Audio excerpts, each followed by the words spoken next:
কুশমন্ডি ব্লকের বেরোইল গ্রাম পঞ্চায়েতের অন্তর্গত বেরোইল প্রাথমিক বিদ্যালয়ে বড়সড় দুর্ঘটনা।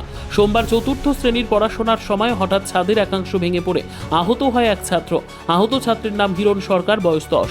স্থানীয় বাসিন্দা ও অভিভাবকরা দ্রুত ছুটে এসে আহত ছাত্রকে উদ্ধার করে প্রাথমিক চিকিৎসার পর বাড়িতে পাঠান। প্রসঙ্গত 1956 সালে প্রতিষ্ঠিত এই বিদ্যালয়ের পরিকাঠামো দীর্ঘদিন ধরে বিহাল অবস্থায় রয়েছে বলে অভিযোগ অভিভাবকদের।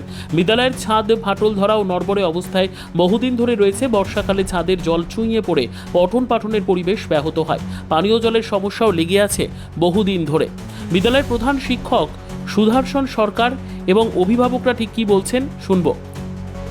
আমি এই স্কুলের অ্যাসিস্ট্যান্ট শিক্ষক সহকারী। তো এই স্কুলে আমি 15 বছর ধরে আছি। 15 বছর ধরে স্কুলের দিকে কোনো নজর নাই। উদ্বোধন কর্তৃপক্ষ কোনো নজর দিচ্ছে না, দেখতে পাচ্ছে না। এর আগের বার অনেকবার পাঠাইছি, ফটো পাঠাইছি। তো এরকম কবে কবে আরও অনেক দিন ধরে প্লাস্টারগুলো ঝড়ায় দিতাম আমরা, কিন্তু কোনো উদ্বোধন কর্তৃপক্ষ কোনো নজরও দেয়নি, দেখতেও আসেনি। হঠাৎ আজকে এই হিরণ নামে এক বাচ্চা উপর থেকে প্লাস্টার পরে অ্যাক্সিডেন্ট হয়ে গেল। ডাক্তারের কাছে নিয়ে গেলাম, চিকিৎসা করলাম, এখন তো অসুস্থ হয়ে পড়ে আছে। এটুকুই বলছি, আপনারা যদি একটু স্কুলের প্রতি নজর দেন, যদি রিপেয়ারিংগুলো করে দেন, তাহলে মনে হয় স্কুল আমাদের ভালো হবে। এখানকার গার্জেনরাও আমাদেরকে এসে বলে যে আপনারা কী করছেন, স্কুলে বাচ্চা পড়াতে আসছেন আর স্কুলের দিকে নজর দিচ্ছেন না। এখন আমরা কি নজর দিব? এখন আপনারা যদি নজর দেন তাহলে আমরা সহানুভূতিত হই আপনাদের উপরে।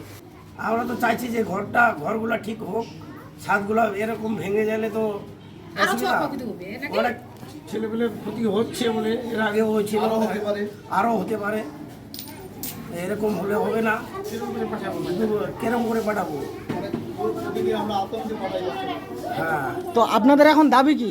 দাবি কি ঘরগুলো মেরামত হোক, না হলে করতে হবে, আন্দোলন করতে হবে আমাদেরকে। মাস্টারগুলো ওই পাঠাচ্ছে, তাও আপনারা মাথায় নিচ্ছেন না। ব্যুরো রিপোর্ট, উত্তর বাংলা সংবাদ।